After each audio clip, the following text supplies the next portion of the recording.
Hi, welcome to code eureka. നമ്മൾ കഴിഞ്ഞ ക്ലാസ്സിൽ നോക്കിയത് സൈറ്റ് മാപ്പ് എന്താണെന്നാണ്. സൈറ്റ് മാപ്പ് എന്താണെന്ന് നമുക്കറിയാം. നമ്മുടെ ഒരു സൈറ്റ് മാപ്പ് എന്ന് പറഞ്ഞു കഴിഞ്ഞാൽ എല്ലാ പേജും നമ്മുടെ വെബ്സൈറ്റിലെ എല്ലാ പേജും ലിസ്റ്റ് ചെയ്തുകൊണ്ടുള്ള ഒരു ഇൻഡെക്സ് പേജ് പോലെയാണ് സൈറ്റ് മാപ്പ് വർക്ക് ചെയ്യുന്നത്. അപ്പം നമ്മൾ കഴിഞ്ഞ ക്ലാസ്സിൽ പഠിച്ചു ആ സൈറ്റ് മാപ്പ് എന്താണെന്ന് പഠിച്ചു. നമ്മളൊരു മാളിൽ ചെല്ലുമ്പോഴത്തേക്കും ഫസ്റ്റ് എൻട്രൻസിൽ ഒരു സൈറ്റ് മാപ്പ് ഉണ്ടാവും. അതുവഴി നമുക്ക് ഏത് ഷോപ്പും ആക്സസ് ചെയ്യാം.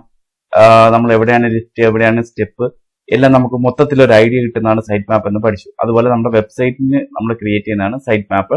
അത് XML ഫയലാണെന്ന് നമ്മൾ പഠിച്ചു.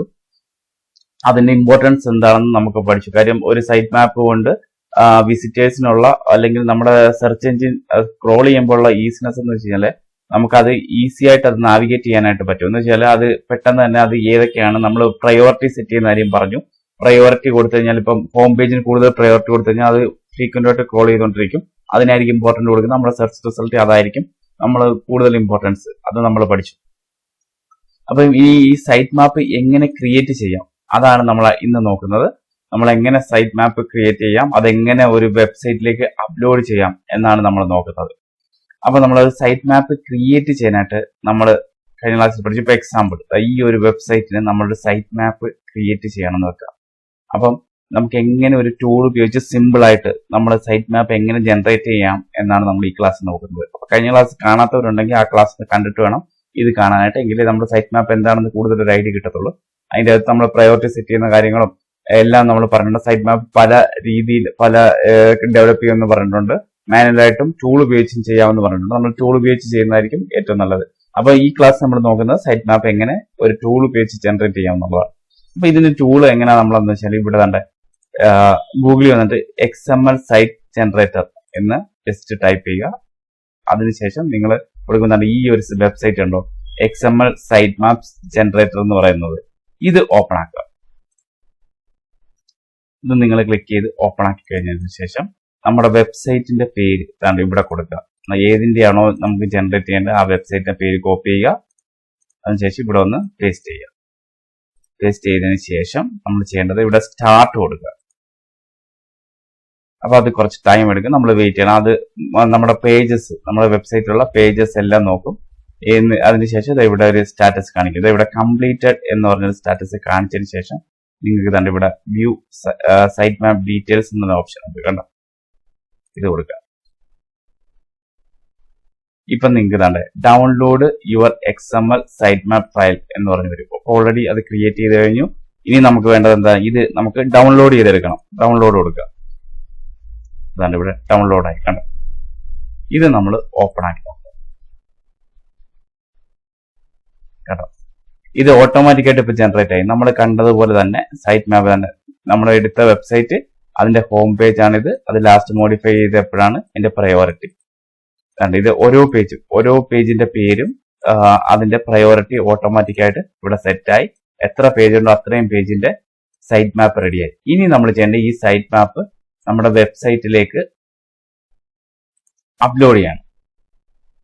അതിന് നമുക്ക് വെബ്സൈറ്റിന്റെ ഒരു സ്ട്രക്ചർ, ഇപ്പൊ നിങ്ങളാണ് വെബ്സൈറ്റ് ക്രിയേറ്റ് ചെയ്തിട്ടുണ്ടെങ്കിൽ നിങ്ങളത് എടുത്ത് വെബ്സൈറ്റിന്റെ ആ ഫോൾഡറിലേക്ക്, പബ്ലിക് HTML ആ റൂട്ട് ഫോൾഡറിലേക്ക് ഇതെടുത്ത് അപ്ലോഡ് ചെയ്യുക. അതല്ല, നിങ്ങൾ ഏതെങ്കിലും എക്സ്റ്റേണൽ ഡെവലപ്പർ ആണ് അത് ചെയ്തേക്കുന്നത്, അവരോട് പറയുക ഇത് നമ്മുടെ റൂട്ട് ഫോൾഡറിലേക്ക്, നമ്മുടെ വെബ്സൈറ്റിന്റെ റൂട്ട് ഫോൾഡറിലേക്ക് ഈ ഫയല്, നമ്മളിപ്പോൾ ഡൗൺലോഡ് ചെയ്ത് വെച്ച ഈ ഫയല് അപ്ലോഡ് ചെയ്യാൻ പറയണം. അപ്പൊ ഇത് സൈറ്റ് മാപ്പ് 02 നടക്കുന്ന മതി. സൈറ്റ് മാപ്പ് എന്ന് മാത്രമേ ഇതിന്റെ പേര് വരാവുള്ളൂ. സൈറ്റ് മാപ്പ് എന്ന് മാത്രമേ കൊടുക്കാവുള്ളൂ. കാര്യം ഈ സൈറ്റ് മാപ്പ് എന്ന് പറഞ്ഞാൽ വേറെ ഇവിടെ കിടക്കുന്നതുകൊണ്ടാണ് അങ്ങനെ വരാത്തത്. അത് റീനെയിം ചെയ്ത് സൈറ്റ് മാപ്പ് എന്ന് മാത്രമേ, സൈറ്റ് മാപ്പ് എന്ന് പറഞ്ഞ പേരിലായിരിക്കണം ആ ഫയല്. ഇത് നമ്മുടെ റൂട്ട് ഫോൾഡറിലേക്ക് അപ്ലോഡ് ചെയ്യുക. റൂട്ട് ഫോൾഡർ എന്താണെന്ന് വെച്ചാൽ നിങ്ങൾക്ക് വെബ്സൈറ്റ് ഡെവലപ്പ് ചെയ്യുകയും അപ്ലോഡ് ചെയ്തിട്ടുള്ളവർക്ക് അറിയാൻ പറ്റും. പബ്ലിക് HTML എന്ന് പറഞ്ഞാൽ, അതായത് നമ്മളൊരു വെബ്സൈറ്റ് എന്താണ്, നമ്മളൊരു വെബ്സൈറ്റ് പർച്ചേസ് ചെയ്യുന്ന സമയത്ത് നമ്മുടെ ഡൊമൈനും അതിന്റെ പേര്, ഡൊമൈൻ എന്ന് പറഞ്ഞാൽ പേര്, പിന്നെ അതിനൊരു സെർവർ സ്പേസും പർച്ചേസ് ചെയ്യും. ഒരു ഡൊമൈനും ഒരു സെർവർ സ്പേസും കൂടെ പർച്ചേസ് ചെയ്താൽ മാത്രമേ നമുക്കൊരു വെബ്സൈറ്റ് ഹോസ്റ്റ് ചെയ്യാൻ പറ്റൂ. ഡൊമൈൻ എന്ന് വെച്ച് കഴിഞ്ഞാൽ അതിന്റെ പേര്.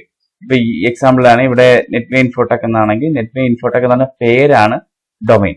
ഇത് നമ്മൾ പർച്ചേസ് ചെയ്യും. അതിന്റെ കൂടെ നമ്മൾ ഇത് പോസ്റ്റ് ചെയ്യാനുള്ള ഒരു സെർവറിൽ ഒരു സ്പേസും കൂടെ മേടിക്കും. ഇത് രണ്ടും കൂടെ ഉണ്ടെങ്കിൽ മാത്രമേ നമുക്കൊരു വെബ്സൈറ്റ് പോസ്റ്റ് ചെയ്യാനായിട്ട് പറ്റും. പേരും വേണം, അതിനൊരു സ്ഥലവും വേണം. എന്ന് വെച്ചാൽ ഒരു സ്പേസ് വേണം. ഈ സെർവർ സ്പേസും കൂടെ മേടിച്ചാൽ മാത്രമേ നമുക്കൊരു വെബ്സൈറ്റ് ഹോസ്റ്റ് ചെയ്യാനായിട്ട് പറ്റും. അപ്പൊ അതിന് നമ്മൾ എങ്ങനെയാ ചെയ്തതെന്ന് വെച്ചാൽ ഇപ്പൊ ഹോസ്റ്റിംഗറോ അല്ലെങ്കിൽ ഗോഡാഡിയോ പോലത്തെ സൈറ്റിൽ പോയിട്ട് നമ്മൾ ആദ്യം ഒരു ഡൊമൈൻ ഇപ്പൊ ലോഗിൻ ചെയ്യുക. ലോഗിൻ നിങ്ങളുടെ ജിമെയിൽ ഐ ഡി വെച്ച് നിങ്ങൾക്ക് ലോഗിൻ ചെയ്യാം. ലോഗിൻ കൊടുക്കുമ്പോഴത്തേക്കും അതിന്റെ അകത്ത് നിങ്ങളുടെ ജിമെയിൽ സെലക്ട് ചെയ്ത് കഴിഞ്ഞാൽ ജിമെയിൽ വെച്ചിട്ട് നിങ്ങൾക്ക് ലോഗ് ചെയ്യാനായിട്ട് പറ്റും. അതിനുശേഷം നമ്മൾ ചെയ്യുന്നത് എന്താ, അതിനുശേഷം നമ്മൾ ചെയ്യേണ്ടതെന്ന് വെച്ചാൽ ഇവിടെ പോയിട്ട് ഒരു ആദ്യം നമുക്കൊരു ഡൊമൈൻ പർച്ചേസ് ചെയ്യണം. ഈ ഡൊമൈൻ എന്ന് പറഞ്ഞ് കിടക്കുന്നുണ്ട്, അതിൽ ക്ലിക്ക് ചെയ്യുക. അതിൽ ക്ലിക്ക് ചെയ്യുമ്പോഴാണ് ഈ പേജ് വരുന്നത്. ഇവിടെ നമ്മൾ നെറ്റ്വേ ഇൻഫോടെക് എന്ന് കൊടുക്കുകയാണ്. നമ്മൾക്ക് ഇഷ്ടമുള്ള ഒരു പേര് കൊടുത്ത് സെർച്ച് ചെയ്യാം. സെർച്ച് ചെയ്യുമ്പോൾ അവൈലബിൾ ആണെങ്കിൽ ഇവിടെ ഇങ്ങനെ കാണിക്കും, ആഡ് ടു കാർട്ട് കൊടുക്കുക. അപ്പൊ അത് കാർട്ടിലേക്ക് ആടാവും.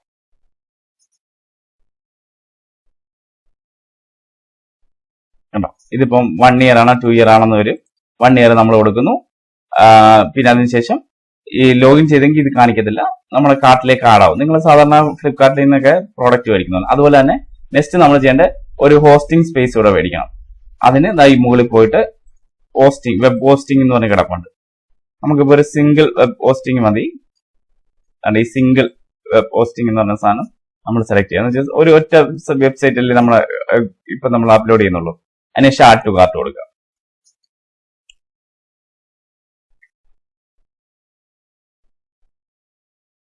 അതിനുശേഷം ഇത് 1 മന്തിലേക്കാണോ 1 മന്ത് സെലക്ട് ചെയ്യുക, അല്ലെങ്കിൽ 1 ഇയർ ആണെങ്കിൽ 1 ഇയർ സെലക്ട് ചെയ്യുക.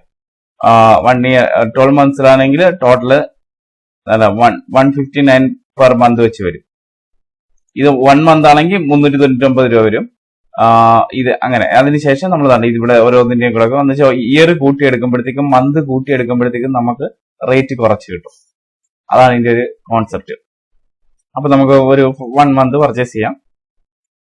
അതിനുശേഷം നമ്മളിവിടെ ലോഗിൻ ചെയ്യുക. ലോഗിൻ ഓൾറെഡി നിങ്ങൾ ചെയ്തിട്ടുണ്ടെങ്കിൽ അത് വരത്തില്ല. അതിനുശേഷം പേയ്മെന്റ് ചെയ്യുക. പേയ്മെന്റ് ചെയ്യുമ്പോഴത്തേക്കും നമുക്ക് ഈ ഹോസ്റ്റിംഗ്, ഒരു വെബ്സൈറ്റിന്റെ ഹോസ്റ്റിംഗും കിട്ടി, ഡൊമൈനും കിട്ടി.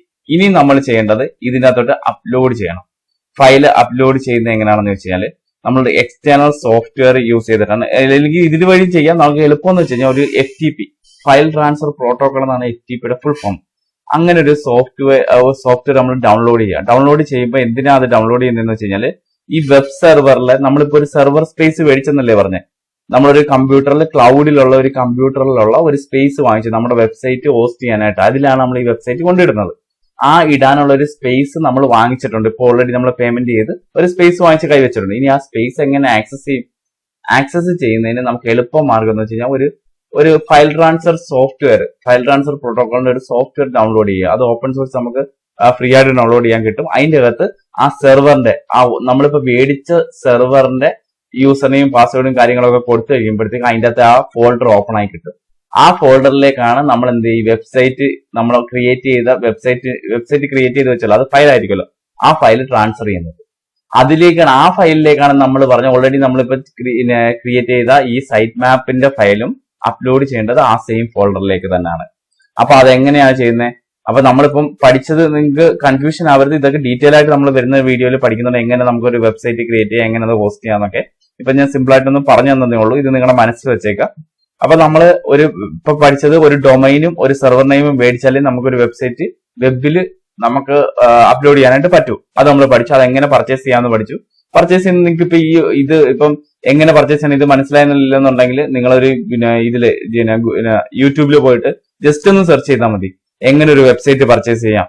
ഗോഡാഡിന്നോ അല്ലെങ്കിൽ ഹോസ്റ്റിംഗ് അവരും ആ സ്റ്റെപ്പ് ബൈ സ്റ്റെപ്പ് ആയിട്ട് കാണിച്ചിട്ട്. അതല്ല നിങ്ങൾക്ക് എന്തെങ്കിലും കൺഫ്യൂഷൻ ഉണ്ടെങ്കിൽ നിങ്ങൾ കമന്റ് ചോദിച്ചു കഴിഞ്ഞാൽ ഞാൻ അതിന്റെ വീഡിയോ ചെയ്തുതരാം. അപ്പൊ നമ്മൾ ചെയ്യേണ്ട ഒരു കാര്യം എന്ന് വെച്ചാൽ ഇപ്പൊ ഒരു ഡൊമൈൻ സ്പേസും മേടിച്ചു, ഒരു സെർവർ സ്പേസും മേടിച്ചു. ഇനി നമ്മൾ അത് എങ്ങനെ നമുക്കത് ആ സെർവർ നമ്മൾ മേടിച്ച സെർവറിന്റെ സ്പേസ് എങ്ങനെ ആക്സസ് ചെയ്യാമെന്നാണ് നമ്മൾ നോക്കുന്നത്. അപ്പൊ നമ്മൾ ഒരു FTP സോഫ്റ്റ്വെയർ ഇവിടെ കൊടുത്തു. ഫയൽ ട്രാൻസ്ഫർ സോഫ്റ്റ്വെയർ ഉപയോഗിച്ചാണ് ആ സെർവറിന്റെ സ്പേസ് നമുക്ക് പെട്ടെന്ന് നമുക്ക് ആക്സസ് ചെയ്യാനായിട്ട് പറ്റും. എന്നിട്ട് നമ്മൾ ഡെവലപ്പ് ചെയ്ത് വെച്ചിരിക്കുന്ന വെബ്സൈറ്റും ഈ സൈറ്റ് മാപ്പും ഒക്കെ അതിലേക്ക് അപ്ലോഡ് ചെയ്ത് കൊടുക്കുക. ഇത് നിങ്ങൾ പേടിക്കേണ്ട, നിങ്ങളിപ്പോ ഒരു എക്സ്റ്റേണൽ ഒരാളാണ് ഈ സൈറ്റ് ചെയ്യുന്നുണ്ടെങ്കിൽ അയാളോട് ഈ ഫയൽ കൊടുത്തിട്ട് നമ്മളിപ്പോ ഡൗൺലോഡ് ചെയ്ത് വെച്ച ഈ XML ക്രിയേറ്റ് ചെയ്ത് ഈ ഫയൽ എടുത്ത് കൊടുത്തിട്ട് ഇത് നിങ്ങൾ ഒന്ന് അപ്ലോഡ് ചെയ്യാൻ പറഞ്ഞാൽ ഒരു സിമ്പിൾ ആയിട്ട് അപ്ലോഡ് ചെയ്തിട്ട് അത് എങ്ങനെയാണെന്ന് നമ്മളും കൂടെ അറിഞ്ഞിരിക്കണം. അതിനാണ് ഞാൻ പറഞ്ഞത്. അപ്പൊ അതിന് നമ്മൾ പറഞ്ഞ പോലെ ആദ്യം ഒരു സെർവറിന് ഒരു ഹോസ്റ്റിംഗ് സ്പേസും മേടിച്ചു, ഒരു നെയിമും മേടിച്ചു. ഇനി അതെങ്ങനെ ആക്സസ് ചെയ്യാവുന്നതാണ് കാണിച്ചു തരുന്നത്. അപ്പൊ നമ്മൾ ഇവിടെ FTP software, file transfer protocol software എന്നാണ് ഇതിന്റെ ഫുൾ ഫോം. ഇത് നമ്മൾ ഡൗൺലോഡ് ചെയ്യുക. ഡൗൺലോഡ് ചെയ്തതിന് ശേഷം ഇവിടെ ഫയൽസ് ഇല്ല എന്ന് പറയുന്ന സാധനം, ഇത് ഓപ്പൺ സോഴ്സ് ആണ്. ഇത് നിങ്ങൾ ക്ലിക്ക് ചെയ്യുക. ക്ലിക്ക് ചെയ്തതിനു ശേഷം നമ്മുടെ ഫയൽസ് ഇല്ല ക്ലയന്റ് ഇത് നിങ്ങൾ ഡൗൺലോഡ് ചെയ്യുക. ക്ലിക്ക് ചെയ്യുമ്പോഴത്തേക്കും ഡൗൺലോഡ് ആവും. ഡൗൺലോഡ് ഫയൽസ് ഇവിടെ വരിക. ഈ ഫസ്റ്റ് ഫയൽസ് ഇല്ല ഡൗൺലോഡ് ചെയ്യുക. ഡൗൺലോഡ് എന്നുള്ള ലിങ്ക് ക്ലിക്ക് ചെയ്യുക. അപ്പോൾ ഡൗൺലോഡ് ആവും. ഇനി ഒന്നുമില്ല, ഇതിനകത്ത് ജസ്റ്റ് ക്ലിക്ക് ചെയ്യുക, നെക്സ്റ്റ് റൺ കൊടുക്കുക. നെക്സ്റ്റ് പ്രസ് ചെയ്ത് അങ്ങ് പോയാൽ മതി. ഐ എഗ്രി കൊടുക്കുക. അതിനുശേഷം നെക്സ്റ്റ് പ്രസ് ചെയ്ത് പോകുന്നു. അതിന് ഇപ്പൊ ഞാൻ ഓൾറെഡി ഇൻസ്റ്റാൾ ചെയ്തിട്ടുണ്ട്, അതാണ് ആഡ് റിമൂവ് എന്ന് പറയുന്നത്. അല്ലെങ്കിൽ നിങ്ങൾ നെക്സ്റ്റ് കൊടുത്ത് പോകുമ്പോഴത്തേക്കും അത് ഫുൾ അങ്ങ് കംപ്ലീറ്റ് ആവും. കംപ്ലീറ്റ് ആയി കഴിയുമ്പോഴത്തേക്കും ഇങ്ങനെ ഒരു ഫയൽ ഓപ്പൺ ആയി വരും. ഇത് നമ്മുടെ ഡെസ്ക്ടോപ്പിൽ ഒരു ഐക്കൺ നിങ്ങൾക്ക് കിട്ടും. ഫയൽസ് ഇല്ല എന്ന് പറഞ്ഞ ഒരു ഇത് കിട്ടും. അത് നിങ്ങൾ ഡബിൾ ക്ലിക്ക് ചെയ്ത് ഓപ്പൺ ആക്കുമ്പോഴത്തേക്കും ഇങ്ങനെ ഒരെണ്ണമായിരിക്കും വരുന്നത്. ഇതിന്റെ അകത്ത് നിങ്ങൾ ഹോസ്റ്റിന്റെ details, user name, password, port ഇത് കൊടുക്കണം. ഇത് കൊടുക്കുമ്പോഴാണ് നിങ്ങൾക്ക് നിങ്ങളിപ്പോ പർച്ചേസ് ചെയ്തേക്കുന്ന വെബ്സൈറ്റിന്റെ ആ ഒരു ഫോൾഡർ കിട്ടുന്നത്. എന്ന് വെച്ചാൽ നമ്മുടെ വെബ്സൈറ്റ് എടുത്ത് ഹോസ്റ്റ് ചെയ്യാനായിട്ട് നമ്മൾ ക്ലൗഡിൽ ഇപ്പൊ ഒരു മേടിച്ചെന്ന് പറഞ്ഞില്ല, അതായത് പിന്നെ ഇന്റർനെറ്റിലുള്ള ഒരു കമ്പ്യൂട്ടറിൽ നിന്ന് നമ്മളൊരു സ്പേസ് മേടിച്ചിരിക്കുകയാണ്. അതാണ് ഹോസ്റ്റിംഗ് എന്ന് പറയുന്നത്. നമ്മുടെ വെബ്സൈറ്റ് നമ്മളിപ്പോൾ ഡെവലപ്പ് ചെയ്ത് വെച്ചേക്കുന്ന വെബ്സൈറ്റ് നമ്മൾ ഇന്റർനെറ്റിലുള്ള ഒരു കമ്പ്യൂട്ടറിൽ ഒരു സ്പേസ് മേടിച്ചിട്ട് അതിലേക്കാണ് ഇത് ഇടുന്നത്. എന്നിട്ട് ഒരു നെയിം നമ്മൾ പർച്ചേസ് ചെയ്ത് വെക്കും. അപ്പം ആ സ്പേസിന് ഒരു നെയിമുമായി. ഇപ്പൊ ഈ കേസ് നമ്മൾ നെറ്റ്വേ ഇൻഫോടെക് എന്ന് പറഞ്ഞ ഒരു സ്പേസ് നെയിമാണ് മേടിച്ചത്. അതിനൊരു സ്പേസും നമ്മൾ ഇവിടെ ഈ ഇന്റർനെറ്റിലുള്ള ഒരു കമ്പ്യൂട്ടറിലുള്ള ഒരു സ്പേസും മേടിച്ചിട്ടുണ്ട്. ഇനി അതെങ്ങനെ ആക്സസ് ചെയ്യും? ആ സ്പേസ് മേടിച്ചാൽ മാത്രം പോരല്ല, ആ സ്പേസിലേക്ക് നമുക്ക് ഒരു വെബ്സൈറ്റ് ഇട്ട് കൊടുക്കണ്ടേ?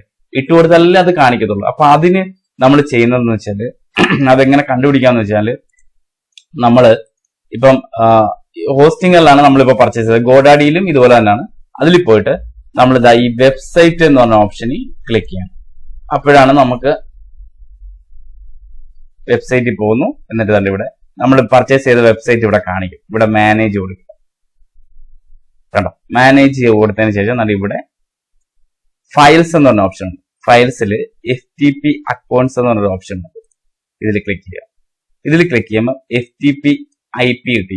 കണ്ടോ, ഇതാണ് നമ്മൾ പർച്ചേസ് ചെയ്ത സെർവർ സ്പേസിന്റെ അഡ്രസ്. ഇവിടെ ഹോസ്റ്റ് നെയിം എന്ന് വെച്ച് കഴിഞ്ഞാൽ ഇതാണ് വെബ്സൈറ്റിന് നമ്മൾ മേടിച്ചിരിക്കുന്ന പേര്. ഇവിടെ എന്ന് വെച്ച് കഴിഞ്ഞാല് അതിന്റെ യൂസർ നെയിം, പിന്നെ പോർട്ട് നമ്പർ, ഇതൊന്നും നിങ്ങൾ ബോധമാവണ്ട. ഇവിടെ ചോദിക്കുന്ന കാര്യങ്ങൾ, അതായത് ഇവിടെ തന്നെ host name, user name, password, port, ഇത് ഇത്രയും ഡീറ്റെയിൽസ് നമുക്ക് ഇവിടുന്ന് കിട്ടും. അപ്പൊ ആദ്യം നമ്മൾ വേണ്ട ഹോസ്റ്റ് നെയിം എടുക്കുക. netwayinfotech.in ഇതാണ് നമ്മൾ പർച്ചേസ് ചെയ്തിരിക്കുന്നത്. ഇവിടെ ക്ലിക്ക് ചെയ്ത് കഴിഞ്ഞാൽ ഇത് കോപ്പി ആയിക്കോളും. ഇവിടെ ഒരു കോപ്പിയുടെ സിമ്പിൾ കണ്ടോ, സോറി. അപ്പൊ ഈ സിമ്പിൾ നമ്മൾ ക്ലിക്ക് ചെയ്ത് കഴിയുമ്പോഴത്തേക്കും നമുക്കത് കോപ്പി ചെയ്യാനായിട്ട് പറ്റും. നമ്മൾ ഇവിടെ എടുക്കുന്നു, ഇവിടെ വന്നിട്ട് പേസ്റ്റ് ചെയ്യും. അതിനുശേഷം യൂസർ നെയിം അത് ഇവിടുന്ന് കോപ്പി ചെയ്യുന്നു. ഇവിടെ യൂസർ നെയിം പേസ്റ്റ് ചെയ്തു. ഇനി പാസ്വേഡ് നിങ്ങൾക്ക് വേണമെങ്കിൽ ഇവിടെ ചേഞ്ച് ചെയ്യാം. നിങ്ങൾക്ക് അറിഞ്ഞൂടാന്നുണ്ടെങ്കിൽ ചേഞ്ച് ചെയ്ത് കഴിഞ്ഞാൽ ന്യൂ യൂസർ നെയിം പാസ്വേഡും കൊടുത്താൽ മതി. അതിനുശേഷം പാസ്വേഡ് ഇവിടെ കൊടുക്കണം.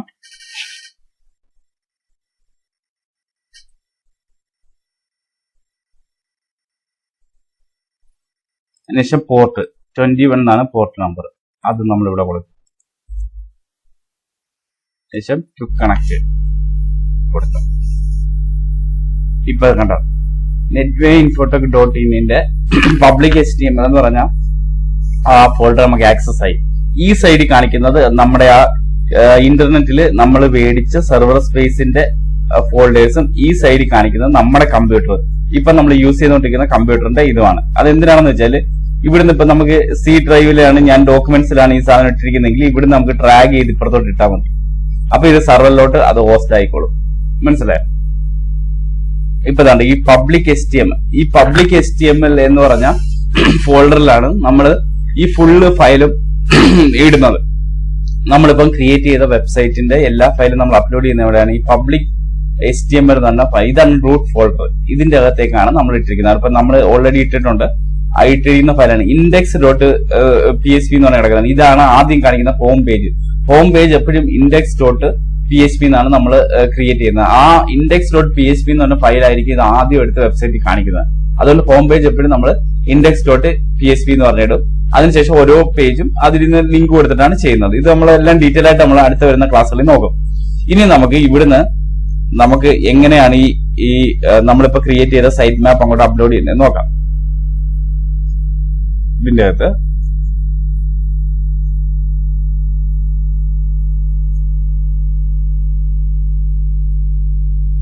നമുക്ക് കാര്യം ചെയ്യാം. ഇപ്പൊ നമ്മൾ ഡൗൺലോഡ് ചെയ്ത് വെച്ചിട്ടുണ്ട് സൈറ്റ് മാപ്പ്.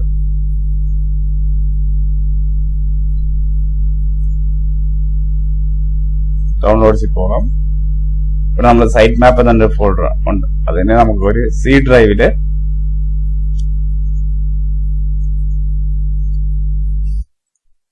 ഒരു ഫോൾഡർ ഉണ്ടാക്കാം. എവിടെങ്കിലും ഉണ്ടാക്കിയത് നിങ്ങൾക്ക് അങ്ങനെ ആക്സസ് ചെയ്യാൻ എളുപ്പത്തിന് എവിടെങ്കിലും ഒരു ഫോൾഡറിലേക്ക് അതിനെ ഇടുക. ഇപ്പൊ നമ്മൾ സി ഡ്രൈവ് സൈറ്റ് മാപ്പ് എന്ന് പറഞ്ഞ ഒരു ഫോൾഡറിലാണ് ഇട്ടേക്കുന്നത്. അപ്പൊ നമ്മൾ ഈ ഫയൽസിൽ എടുക്കുന്നു, ഇതിന്റെ അകത്ത് സി ഡ്രൈവ് എടുക്കുന്നു. ഇതിന്റെ അകത്ത് ഇപ്പൊ നമ്മൾ ക്രിയേറ്റ് ചെയ്ത ഇത് നേരത്തെ ലോഡ് ആയിരിക്കുന്നത് നമ്മൾ ഒന്നുകൂടെ വേണമെങ്കിൽ കണക്ട് ചെയ്യും, ഒന്നുകൂടെ റിഫ്രഷ് ചെയ്യും.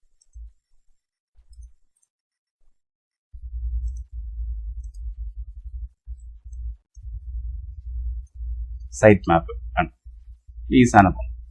ഇതിപ്പോ നമ്മൾ പറഞ്ഞു ഇത് നമ്മുടെ കമ്പ്യൂട്ടറിലുള്ള ഫയൽസ് ആണ് ഇവിടെ കാണിക്കുന്നത്. ഇവിടെ കാണിക്കുന്നത് എന്താണ്, നമ്മൾ വാങ്ങിച്ചിരിക്കുന്ന സെർവറിൽ, അതായത് വെബ് സെർവറിലെ സ്പേസ് ആണ് ഇവിടെ കാണിക്കുന്നത്. അതിൽ പബ്ലിക് HTML ആണ്. പബ്ലിക് HTML എന്ന് പറഞ്ഞാൽ അതാണ് റൂട്ട് ഫോൾഡർ. ഇതിലേക്കാണ് നമ്മൾ ക്രിയേറ്റ് ചെയ്ത് വെച്ചിരുന്ന വെബ്സൈറ്റ് ഓൾറെഡി ഹോസ്റ്റ് ചെയ്തിരിക്കുന്നത്. അപ്പൊ നമ്മളൊരു വെബ്സൈറ്റ് ക്രിയേറ്റ് ചെയ്ത് ഇതിലേക്കാണ് ഇങ്ങനെ എടുത്തിരുന്നത്. അതിലേക്കാണ് ഈ സൈറ്റ് മാപ്പ്. അതേ ഫോൾഡറിലേക്ക് വേണം സൈറ്റ് മാപ്പും കൂടെ ആഡ് ചെയ്ത് കൊടുക്കാനായിട്ട്. അതിനാണ്ട് നമ്മൾ ഓൾറെഡി നമ്മുടെ കമ്പ്യൂട്ടറിൽ സൈറ്റ് മാപ്പ് .html എന്ന് പറഞ്ഞ് ഒരു ഫയൽ ഓൾറെഡി ക്രിയേറ്റ് ചെയ്ത് വെച്ചിട്ടുണ്ട്. അതിനെ എങ്ങനെയാണെന്ന് വെച്ചാൽ നിങ്ങൾ ജസ്റ്റ് ഒന്നും ചെയ്യണം, ഇതിനെ പിടിക്കുക, ഇങ്ങനെ ഡ്രാഗ് ചെയ്യുക, ക്ലിക്ക് ചെയ്ത് ഡ്രാഗ് ചെയ്ത് ഇപ്പുറത്തേക്ക് കൊണ്ടുവന്നിട്ട് വിട്ടാൽ മതി. കണ്ടോ, ഓൾറെഡി സൈറ്റ് മാപ്പ് എന്ന് പറഞ്ഞ ഒരു സാധനം ഇവിടെ അപ്ലോഡ് ആയിട്ടുണ്ട്. അതിവിടെ കാണിക്കുകയും ചെയ്യും, ട്രാൻസ്ഫർ സക്സസ്ഫുള്ളി ട്രാൻസ്ഫർ 1 ഫയൽ എന്നൊക്കെ പറഞ്ഞ് ഇവിടെ കാണിക്കുന്നുണ്ട്. ഇങ്ങനെയാണ് നമ്മളൊരു വെബ്സൈറ്റിലേക്ക് സൈറ്റ് മാപ്പ് അപ്ലോഡ് ചെയ്യുന്നത്. നമ്മളപ്പം ഇന്നത്തെ ക്ലാസ്സിൽ പഠിച്ചത് നിങ്ങൾക്ക് മനസ്സിലായില്ല. നമ്മൾ എന്തൊക്കെയാ പഠിച്ചത്? ഒരു സൈറ്റ് മാപ്പ് എങ്ങനെ ക്രിയേറ്റ് ചെയ്യാമെന്ന് പഠിച്ചു. ഒരു വെബ്സൈറ്റിന്റെ സൈറ്റ് മാപ്പ് എങ്ങനെ ക്രിയേറ്റ് ചെയ്യാം. അതിന് XML സൈറ്റ് മാപ്പ് എന്ന് പറഞ്ഞ സൈറ്റിൽ പോകുന്നു. അതിനുശേഷം ഇവിടെ നമ്മൾ പേര് കൊടുക്കുന്നു, സ്റ്റാർട്ട് കൊടുക്കുമ്പോൾ അത് അനലൈസ് ചെയ്യും. അനലൈസ് ചെയ്തതിനു ശേഷം അതൊരു XML ഫയല് അനലൈസ് ചെയ്യാൻ ഇച്ചിരി ടൈം എടുക്കും. നിങ്ങൾ വെയിറ്റ് ചെയ്യണം. വെയിറ്റ് ചെയ്യുമ്പോഴത്തേക്കും വ്യൂ സൈറ്റ് മാപ്പ് ഡീറ്റെയിൽസ് എന്ന് കൊടുക്കും. അതിൽ നമ്മൾ ക്ലിക്ക് ചെയ്യുന്നു. അതിനുശേഷം ഡൗൺലോഡ് XML ഫയൽ ഡൗൺലോഡ് ചെയ്യുന്നു. അപ്പൊ നമുക്ക് സൈറ്റ് മാപ്പ് .xml എന്ന് പറഞ്ഞ ഒരു ഫയല് കിട്ടും. അതിനുശേഷം അത് നമ്മൾ എന്ത് ചെയ്യണം, വെബ്സൈറ്റ് നമ്മൾ ഹോസ്റ്റ് ചെയ്തേക്കുന്ന റൂട്ട് ഫോൾഡറിലേക്ക് നമ്മൾ അത് അപ്ലോഡ് ചെയ്ത് കൊടുക്കണം. അത് അപ്ലോഡ് ചെയ്യുന്നത് എങ്ങനെയാണെന്ന് വെച്ചാൽ നിങ്ങൾ വെബ്സൈറ്റ് ക്രിയേറ്റ് ചെയ്തെങ്കിൽ മാത്രം നിങ്ങൾ അപ്ലോഡ് ചെയ്താൽ മതി. അതല്ല വേറെ പാർട്ടിയാണ്, എക്സ്റ്റേണൽ പാർട്ടിയാണ് അത് ക്രിയേറ്റ് ചെയ്ത് അവരുടെ കൊടുത്തിട്ട് ഇതങ്ങോട്ട് അപ്ലോഡ് ചെയ്യാൻ പറഞ്ഞാൽ മതി. അവരപ്പം അത് ഇതുപോലെ അപ്ലോഡ് ചെയ്യും. ഇപ്പൊ നമ്മൾ തന്നെ ക്രിയേറ്റ് ചെയ്ത് ചെയ്യുന്നതാണെങ്കിലാണ് ഞാൻ കാണിച്ചത്. നമ്മളിപ്പം പർച്ചേസ് ചെയ്യുന്ന എന്താണ്, ഒരു വെബിന്റെ ഒരു ഹോസ്റ്റിംഗും പർച്ചേസ് ചെയ്യുക, അതിനൊരു ഡൊമൈൻ നെയിമും പർച്ചേസ് ചെയ്യും. ഡൊമൈൻ നെയിം എന്ന് പറഞ്ഞാൽ ആ വെബ്സൈറ്റിന്റെ പേര്. ഈ കേസിൽ നെറ്റ്വേ ഇൻഫോടെക് എന്നാണെങ്കിൽ ആ പേരിനെയാണ് നമ്മൾ എന്ത് പറയുന്നത്, വെബ്സൈറ്റ് എന്ന് പറയുന്നത്. അതുപോലെ തന്നെ വെബ്സൈറ്റിന്റെ ഡൊമൈൻ എന്ന് പറയുന്നത്, ആ പേരിനെയാണ് ഡൊമൈൻ എന്ന് പറയുന്നത്. അത് ഇടുന്ന സ്പേസിനെ നമ്മൾ എന്ത് പറയും, സെർവർ സ്പേസ് എന്ന് പറയും. അപ്പൊ ഈ സെർവറിന്റെ ആ സ്പേസിലോട്ടാണ് നമ്മൾ ഈ വെബ്സൈറ്റ് ക്രിയേറ്റ് ചെയ്ത വെബ്സൈറ്റ് എടുത്ത് അപ്ലോഡ് ചെയ്യുന്നത്. അപ്ലോഡ് ചെയ്യുന്നതിനാണ് നമ്മൾ ഫയൽസിലെ തന്നെ സോഫ്റ്റ്വെയർ ഡൗൺലോഡ് ചെയ്യുന്ന പറഞ്ഞു. അതിന്റെ FTP അക്കൗണ്ട്, അതായത് നമ്മൾ പർച്ചേസ് ചെയ്തേക്കുന്ന ഗോഡാഡിയിലോ ഹോസ്റ്റിംഗിലോ കയറി കഴിഞ്ഞാൽ വെബ്സൈറ്റ് എന്ന് പറഞ്ഞ ടാബിൽ പോയിട്ട് അതിന്റെ എന്താണ് ഈ വെബ്സൈറ്റ് നമ്മൾ പർച്ചേസ് ചെയ്തേക്കുന്നതിൽ ഇവിടെ കാണിക്കുക. അത് മാനേജ് കൊടുക്കുക. മാനേജ് കൊടുത്തതിന് ശേഷം ഫയൽസ് എന്ന് പറയുന്ന സെക്ഷനിൽ പോയി കഴിഞ്ഞാൽ നിങ്ങൾക്ക് അവിടുന്ന് ഇതിന്റെ ഡീറ്റെയിൽസ് കിട്ടും. നമ്മുടെ ഈ സെർവറിലേക്ക് ലോഗിൻ ചെയ്യാനുള്ള ഡീറ്റെയിൽസ്, ആ ഡീറ്റെയിൽസ് നമ്മുടെ ഈ ഫയൽസില്ല എന്ന് പറഞ്ഞ സോഫ്റ്റ്വെയറിൽ കൊടുക്കണം. ഹോസ്റ്റ് നെയിം, അതിന്റെ യൂസർ നെയിം, പാസ്വേഡ് നമുക്ക് സെറ്റ് ചെയ്യാം. അതിനുശേഷം പോർട്ട് നമ്പർ, ഇതെല്ലാം ഇതിൽ നിന്ന് കിട്ടും. കണ്ടോ, പോർട്ട് നമ്പർ ഉണ്ട്, യൂസർ നെയിം ഉണ്ട്. പാസ്വേഡ് ചേഞ്ച് ചെയ്യാൻ വേണമെങ്കിൽ ചേഞ്ച് ചെയ്ത് നിങ്ങൾക്ക് പുതിയത് കൊടുക്കുക. ഇതെല്ലാം കോപ്പി ചെയ്ത് അവിടെ പേസ്റ്റ് ചെയ്യുമ്പോഴത്തേക്ക് നിങ്ങൾക്ക് 2 ഫോൾഡർ കിട്ടും. ഇപ്പുറത്തെ ഫോൾഡർ എന്താണ് കിട്ടുന്നത്, ഈ റൈറ്റ് സൈഡിലെ ഫോൾഡറിൽ നിങ്ങളുടെ സെർവറിന്റെ സ്പേസ്, നമ്മൾ പർച്ചേസ് ചെയ്തത് ഇന്റർനെറ്റിൽ പർച്ചേസ് ചെയ്തേക്കുന്ന സെർവറിന്റെ ഫോൾഡറാണ് കിട്ടുന്നത്. ലെഫ്റ്റ് സൈഡിൽ നമ്മുടെ കമ്പ്യൂട്ടർ, ഇപ്പൊ നമ്മൾ ഉപയോഗിച്ചുകൊണ്ടിരിക്കുന്ന കമ്പ്യൂട്ടറിന്റെ ഫോൾഡേഴ്സ് ആണ്. അപ്പൊ നമ്മൾ എന്ത് ചെയ്യും, അത് നമ്മൾ സെലക്ട് ചെയ്യുന്നു. നമ്മൾ സിക്കകത്ത് എവിടെയാണ് ഇത് ഇട്ടേക്കുന്നതെന്ന് വെച്ചാൽ ആ ഫോൾഡർ നമ്മൾ കണ്ടോ ഇത് ഓപ്പൺ ആക്കുന്നു. ഇവിടുന്ന് ജസ്റ്റ് ഡ്രാഗ് ചെയ്ത് ഇപ്പുറത്തേക്ക് ഇടുന്നു. അപ്പൊ തന്നെ ഇവിടെ കാണിക്കും. ഓൾറെഡി ഉണ്ടായതുകൊണ്ടാണ് ഇപ്പം ഓവർ റൈറ്റ് ചെയ്യട്ടെ എന്ന് ചോദിക്കുന്നത്. ഞാൻ വീണ്ടും ഓക്കെ കൊടുക്കും, അത് ഓവർ റൈറ്റ് ആവും. അതിനുശേഷം ഇതാണ് നമ്മുടെ ഒരു എങ്ങനെ അപ്ലോഡ് ചെയ്യാവുന്നുള്ളത് എന്ന് വെച്ചാൽ സൈറ്റ് മാപ്പ് എങ്ങനെ ക്രിയേറ്റ് ചെയ്യാമെന്ന് നമ്മൾ പഠിച്ചു. ഈ ക്രിയേറ്റ് ചെയ്തത് നമുക്ക് ഓപ്പൺ ആക്കി നോക്കുന്ന കാര്യം നമ്മൾ പഠിച്ചു. അത് ഓപ്പൺ ആക്കുമ്പോൾ നമ്മൾ എന്താ കാണുന്നത്? ഇപ്പൊ സൈറ്റ് മാപ്പ് ഓട്ടോമാറ്റിക് ആയിട്ട് നമ്മൾ ക്രിയേറ്റ് ചെയ്തു. ക്രിയേറ്റ് ചെയ്യുമ്പോഴത്തേക്കും അതിന്റെ അകത്ത് പ്രയോറിറ്റി വരെ സെറ്റ് ചെയ്ത് ഓട്ടോമാറ്റിക് ആയിട്ട് വരും. കണ്ടോ, ഇവിടെ നമുക്ക് ഹോം പേജിന് പ്രയോറിറ്റി 1 കൊടുത്തു, ഇന്നർ പേജിനല്ല 0.8 നമ്മൾ കഴിഞ്ഞ ക്ലാസ്സിൽ പറഞ്ഞു തന്നെയാണ്. അതുപോലെ ലാസ്റ്റ് മോഡിഫൈഡ് ടൈമും എല്ലാം ഇതിന്റെ അകത്ത് വരും. ഇനി നമ്മൾ ഈ XML ഫയൽ ഇതിനകത്ത് കിടക്കുന്നതുകൊണ്ട് തന്നെ നമ്മൾ വീണ്ടും ഈ ഫയൽ എടുത്ത് അപ്ലോഡ് ചെയ്യുകയോ മോഡിഫൈ ചെയ്ത് കഴിഞ്ഞാൽ ഓട്ടോമാറ്റിക് ആയിട്ട് ഈ XML-നകത്ത് അപ്ഡേറ്റ് ആയിക്കൊണ്ടിരിക്കും. മനസ്സിലായോ? അപ്പൊ ഇത്രയാണ് ചെയ്യുന്നത്. ഇതിന് ശേഷം നമുക്ക് കുറച്ച് പ്രോസസ് ഉണ്ട്. ഇപ്പൊ ഇത്രയും നിങ്ങൾ ഇപ്പൊ ഈ വീഡിയോയിൽ നമ്മൾ നോക്കിയത് എങ്ങനെയാണ് നമ്മളൊരു സൈറ്റ് മാപ്പ് ക്രിയേറ്റ് ചെയ്യുന്നത്, അത് എങ്ങനെയാണ് ഒരു വെബ്സൈറ്റിലേക്ക് അപ്ലോഡ് ചെയ്യുന്നതാണ്. ഇനി നമ്മൾ അടുത്ത ക്ലാസ്സിൽ നോക്കുന്നത് ഇത് നമ്മൾ ഗൂഗിളിന്റെ അകത്ത് നമുക്ക് ഗൂഗിൾ സെർച്ച് കൺസോൾ എന്ന് പറഞ്ഞൊരു ടൂൾ ഉണ്ട്. ഇതിൽ നമ്മൾ പോയി അങ്ങോട്ട് രജിസ്റ്റർ ചെയ്യാം. എന്ന് വെച്ചാൽ ഗൂഗിളിന്റെ അകത്ത് പോയി നമുക്ക് രജിസ്റ്റർ ചെയ്യാം. നമ്മൾ ഓൾറെഡി ഒരു സൈറ്റ് മാപ്പ് ക്രിയേറ്റ് ചെയ്തിട്ടുണ്ട്. ഇത് എന്ന് പറഞ്ഞിട്ട് അതിന്റെ അകത്ത് പോയി രജിസ്റ്റർ ചെയ്ത് കഴിഞ്ഞാൽ കുറച്ചുകൂടെ ഫാസ്റ്റ് ആയിട്ട് നമ്മൾ ലിസ്റ്റ് ചെയ്യാനും റാങ്ക് ചെയ്യാനും പറ്റും. നമ്മൾ നെക്സ്റ്റ് ക്ലാസ്സിൽ നോക്കുന്ന അതാണ് ഗൂഗിൾ സെർച്ച് കൺസോളിൽ എങ്ങനെ നമുക്ക് ഒരു വെബ്സൈറ്റ് രജിസ്റ്റർ ചെയ്യാം, അതിന്റെ സൈറ്റ് മാപ്പ് എങ്ങനെ രജിസ്റ്റർ ചെയ്യാം, അതൊക്കെ നമുക്ക് അടുത്ത ക്ലാസ് നോക്കാം. ഇപ്പൊ ഇത്രയും കാര്യങ്ങൾ നിങ്ങൾ എല്ലാവരും മസ്റ്റ് ആൻഡ് ട്രൈ ചെയ്യുക. ഇപ്പൊ നിങ്ങൾക്ക് സ്വന്തമായിട്ട് വെബ്സൈറ്റ് ഉള്ളവരാണെങ്കിൽ FTP-ലേക്ക് നമുക്ക് അപ്ലോഡ് ചെയ്യുന്ന കാര്യങ്ങളെല്ലാം നിങ്ങൾക്ക് വേണമെങ്കിൽ നോക്കാം. അതല്ല നിങ്ങൾക്ക് സ്വന്തമായിട്ട് വെബ്സൈറ്റ് ഇല്ലെങ്കിൽ നിങ്ങൾക്ക് ഒരു സെർച്ച് ഈ സൈറ്റ് മാപ്പ് ജനറേറ്റ് ചെയ്ത് അത് ഓപ്പൺ ആക്കി നോക്കുക. നമുക്ക് ഇനി വരുന്ന ക്ലാസ് അങ്ങോട്ട് പോകുമ്പോൾ നമ്മൾ വെബ്സൈറ്റ് നമുക്ക് ആദ്യം തൊട്ട് എങ്ങനെ ഒരു വെബ്സൈറ്റ് ഉണ്ടാക്കാവുന്ന തൊട്ട് വരെ നമ്മൾ നോക്കുന്നുണ്ട്. ഇനി വരുന്ന ക്ലാസ് നോക്കുന്നുണ്ട്. ഇപ്പൊ നിങ്ങൾക്ക് ഈ സൈറ്റ് മാപ്പ് ഞാൻ പറഞ്ഞതുകൊണ്ട് അതെങ്ങനെ ക്രിയേറ്റ് ചെയ്യാമെന്നോ അപ്ലോഡ് ചെയ്യാമെന്ന് ഞാൻ ജസ്റ്റ് കാണിച്ചു തന്നേ ഉള്ളൂ. ഇത് കണ്ടിട്ട് നിങ്ങൾ പേടിക്കേണ്ട. അപ്പൊ നിങ്ങൾ ചെയ്യേണ്ടത് ഏതെങ്കിലുമൊക്കെ വെബ്സൈറ്റ് എടുക്കുക. ഇപ്പൊ വെബ്സൈറ്റ് സ്വന്തമായിട്ട് ഇല്ലാത്ത ആൾക്കാരാണെങ്കിൽ ഏതെങ്കിലുമൊക്കെ വെബ്സൈറ്റ് നിങ്ങൾ സ്വന്തമുള്ള ഏതെങ്കിലും വെബ്സൈറ്റ് ഒക്കെ കൊടുത്താൽ മതി. ആ വെബ്സൈറ്റിന്റെ പേര് ഇവിടെ കൊടുത്തിട്ട് അതിന്റെ ഈ സൈറ്റ് മാപ്പ് ഉണ്ടാക്കി നോക്കുക. എന്നിട്ട് അതൊന്ന് ഓപ്പൺ ആക്കി നോക്കുക. അതിന്റെ അകത്ത് എല്ലാ സൈറ്റും എല്ലാ പേജസും കാണിക്കുന്നുണ്ടോ, അതിന്റെ പ്രയോറിറ്റി എങ്ങനെയാണ് സെറ്റ് ചെയ്തേക്കുന്നത്, ഇതുമായിട്ട് നിങ്ങൾ യൂസ്ഡ് ആയിട്ടിരിക്കുക. എങ്കിൽ മാത്രമേ നമുക്കൊരു നല്ല ഡിജിറ്റൽ മാർക്കറ്റർ ആവാൻ പറ്റൂ. ഇനി വരുന്ന ക്ലാസ്സുകളൊക്കെ വളരെ ഇമ്പോർട്ടന്റ് ആണ്. അപ്പൊ അതിന്റെ അകത്ത് കുറച്ച് ടൂൾസ് ഒക്കെ പഠിക്കുക. അപ്പൊ ഇതുവരെയുള്ള കാര്യങ്ങളെല്ലാം തറവാക്കിയിട്ടിരിക്കുക. നെക്സ്റ്റ് ക്ലാസ് കാണാം. Thank you so much.